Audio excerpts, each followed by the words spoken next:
Oke, assalamualaikum warahmatullahi wabarakatuh. Waalaikumsalam warahmatullahi wabarakatuh. Welcome to our podcast, perdana podcast kita.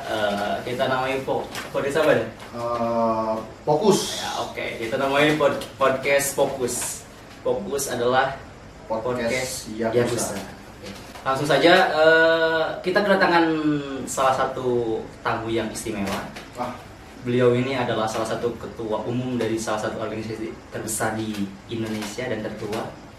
Dan organisasi itu namanya adalah Himpunan Mahasiswa Islam. Dan beliau sekarang menjabat sebagai ketua umum HMI MPO Usuluddin UIN Jogja.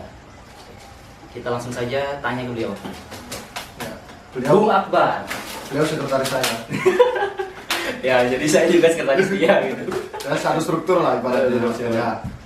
Gimana, Pak Sekum? Ya, jadi kita ini mau bahas tentang bagaimana kemudian maba itu memilih organisasi. Oh ya, tema yang menarik kira. Ya, tema menarik. Jadi HMI sebagai alternatif pilihan organisasi untuk mahasiswa baru. Nah, jadi sebelum lebih jauh tentang seluk-beluk organisasi, di UIN itu ada berapa organisasi sih sebenarnya, Pak? Ya, Imam. kalau kita podcast kali ini kan kita ini podcast komisariat kita Ya, Saya rasa alangkah baiknya kita berdiskusi dan saling berbicara di sini, memberikan pendapatnya satu sama lain. Kalau mau berbicara beberapa organisasi di UIN, kalau kita berbicara organisasi di UIN itu bisa dibagi dua ya, mungkin internal sama eksternal kan. Yang internal itu yang ada benar-benar di kampus, maksudnya bukan benar-benar ada, tapi dinaungi sama kampus seperti DEMA U, DEMA F, SEMA U, SEMA F, lalu ada HMJ. Terus ada yang sifatnya itu kekaryaan seperti UKM. Oh, kalau di konstitusi HMI itu kekaryaan. Ya, kekaryaan semacam kekaryaan itu UKM itu unit kegiatan mahasiswa tuh. Banyak lagi nanti cabang-cabangnya. Kayak apa namanya? SPBA, terus pramuka dan sebagainya itu banyak. Tapi kalau yang di eksternal itu kan kita tahu ya, ada HMI, Oh iya, HMI ya? HMI, MPO, terus ada PMI, ada kami, ada IMM, ada GMNI dan sebagainya. Masih banyak banget kalau eksternal ya. Iya, eksternal banyak, terlalu Ya. banyak. Seperti itulah. Nah, karena kita di lingkupnya HMI, kebetulan kita kan HMI. Ya. Nah, kita kenalkan aja nih. Apa itu HMI? Jadi, dan tadi kan disebutkan juga ada HMI 2 loh. Ada HMI 1 dan ada HMI yang 1 itu. Ya. Jadi, ya sebelum jauh itu apa HMI dulu lah. HMI itu apa sih? Nah, sebenarnya dari kemarin banyak mahasiswa baru yang mencoba untuk bertanya-tanya saya, yang mereka punya semangat untuk berorganisasi tapi bingung ketika dihadapkan dengan banyaknya organisasi. Kalau berbicara di UIN, pasti kalau di UIN itu yang terbesar kan antara PMI sama HMI seperti itu. Nah, yang terkenal itu. Ketika berbincang sama saya, pertanyaannya langsung menjorok kedua organisasi itu. Kak, apa sih perbedaannya antara HMI sama PMI? Oh gitu. Nah, kalau saya pribadi emang tidak mau menjelaskan tentang organisasi lain apapun. Yang ingin saya jelaskan cuma saya ingin mengenalkan tentang HMI karena saya menjauhi yang namanya subjektivitas tadi. Betul. Takutnya ketika menjelaskan organisasi lain yang keluar malah buruk-buruknya. Ya. Mending saya menjelaskan HMI aja. Ya, betul. Dan nanti kita saling berdiskusi sama Pak Sekum lah. Kalau HMI sendiri itu organisasi ekstra kampus, berdiri di tanggal 5 Februari 1947 di STI ya, Sekolah Tinggi Islam Yogyakarta, yang sekarang menjadi Universitas Islam Indonesia UII. Diperakasai sama Lafran Pane dulu. Ada banyak lah penyebabnya kenapa pada akhirnya HMI itu terbentuk, kan seperti itu kan. Sejarah kan selalu seperti itu. Dan ada latar belakangnya. Jogja menjadi salah satu tempat yang melahirkan organisasi Ya. HMI. Sebenarnya Jogja itu kan kota pelajar ya. Betul. Kota pelajar di mana banyak siswa-siswa atau mahasiswa-mahasiswa yang datang ke Jogja untuk belajar gitu. Nah, kebutuhan-kebutuhan belajar itu tidak cuma di kelas, dan mereka butuh mengorganisir masa-masa ini. Ketika itu di Jogja memang pusatnya untuk perkumpulan-perkumpulan mahasiswa memang ketika itu. Seperti itu. Nah, itu secara singkat ya sejarah bagaimana kemudian HMI itu lahir dari rahim Jogja Ya, yang luar biasa ini kan. Ya, Nah, betul. itu. Jadi HMI itu dari STI Islam. Sekolah Tinggi Islam yang kemudian sekarang jadi UII dan membesar ke seluruh Indonesia gitu kan. Nah, jadi tadi kan udah sedikit tentang HMI dari latar belakangnya. Nah, sekarang pingin nanya nih, kenapa kok pengen masuk HMI? Alasannya apa gitu? Aduh. Secara pribadi ini. Ya. Kalau saya pribadi dulu gini ya teman-teman, khususnya untuk mahasiswa baru, kalau saya dulu itu ikut organisasi tidak asal ikut organisasi, dalam arti melihat orang-orang yang lebih dominan di UIN atau Usuluddin ketika itu memang lebih banyak di organisasi sebelah. Nah, saya melihat itu sebagai fenomena yang harus saya ambil pelajaran dan ke depan saya harus gimana gitu. Saya rasa semua organisasi itu baik. Yeah. Semua organisasi itu baik. Tinggal orang-orang yang menghidupkan organisasi di setiap strukturnya itu. Termasuk kalau kita berbicara tentang di fakultas itu biasanya kalau istilah di HMI atau terminologinya itu pakai nama komisariat. Saya melihatnya HMI ini kalau dalam kajian masyarakat minoritas kan dia disebut masyarakat minoritas karena tidak termasuk masyarakat yang mayoritas. Mayoritas itu pasti cuma satu gitu. Kalau bahasanya Gramsci itu terhegemoni. Ya sama tuh.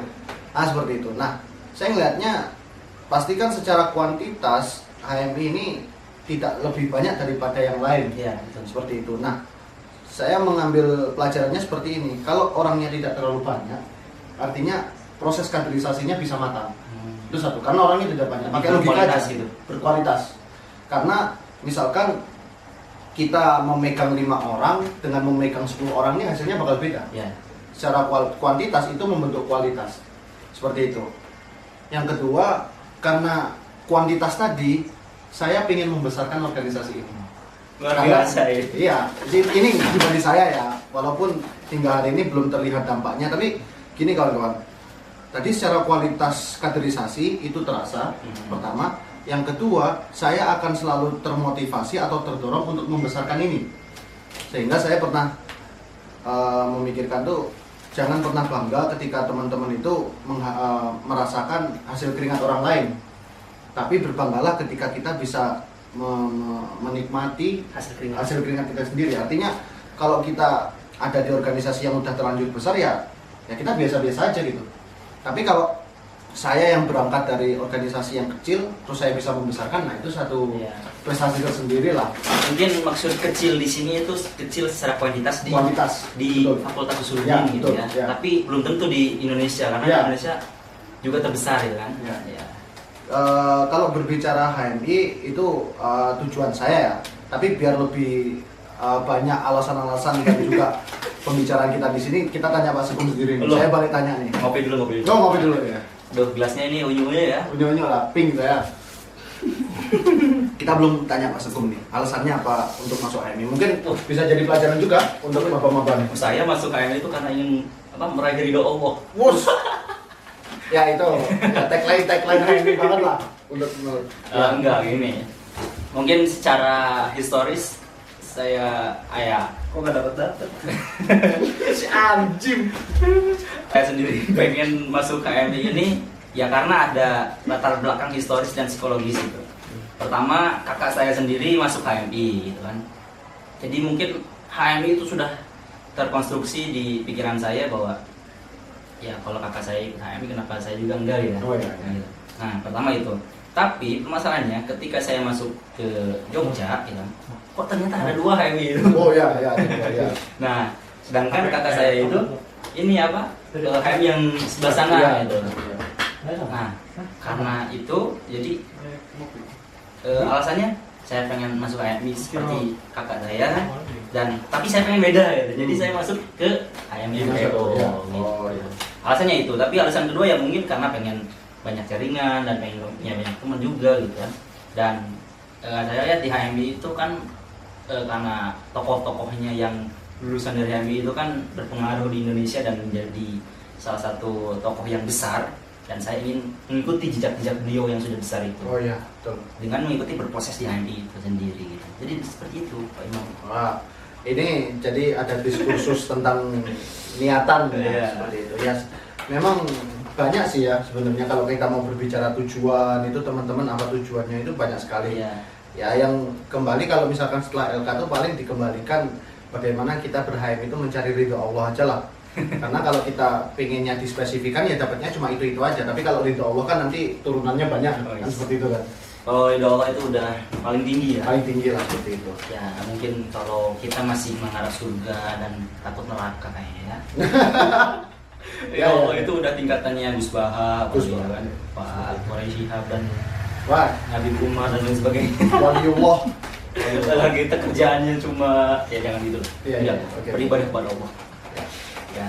Apalagi? Nah ini tadi kan udah bahas sedikit tentang apa itu HMI dan sejarahnya, kemudian alasan pribadi masuk HMI gitu kan. Nah sekarang sebenarnya ranah dan gerakan HMI itu ranahnya di mana dan arah perjuangannya itu kemana gitu. Karena sekarang kan perlu alasan yang mendalam untuk misalnya maba pengen tahu HMI itu sebenarnya ranahnya di mana dan ngapain sih, kemana arahnya gitu, tujuannya kemana.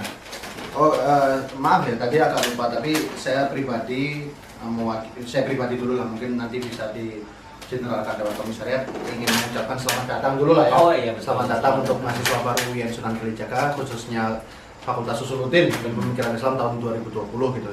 Selamat berproses nanti di kampus kita ini. Ya, syukur bisa gabung. Nah, bergabung di HMI lebih bagus untuk teman-teman semua. Ya, kembali ke pertanyaan tadi. Sebenarnya kalau untuk mengidentifikasi bagaimana ranah geraknya HMI itu bisa kita cari dari tujuannya. Tujuan HMI itu kan sebenarnya berdinanya mahasiswa Islam menjadi insanul albab yang turut bertanggung jawab atas terciptanya masyarakat yang diridhoi Allah Subhanahu wa taala, tatanan.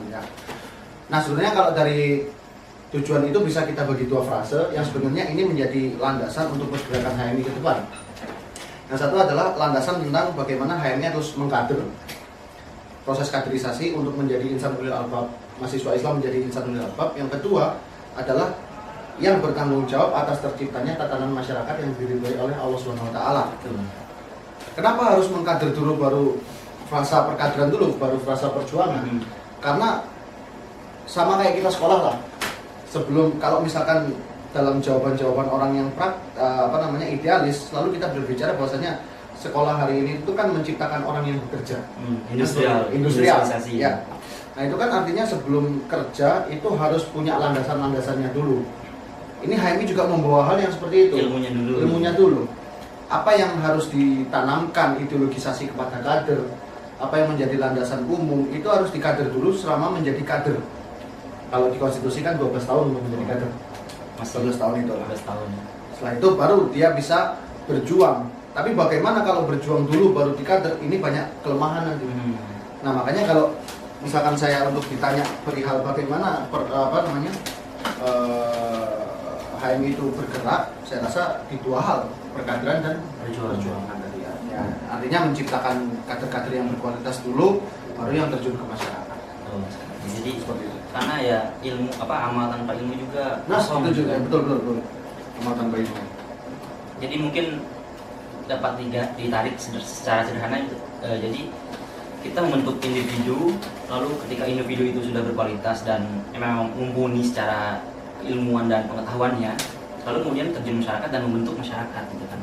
Karena HMI itu adalah anggota HMI adalah orang-orang yang terpilih untuk membangun tatanan masyarakat. Cocok loh. Ya, seperti itu.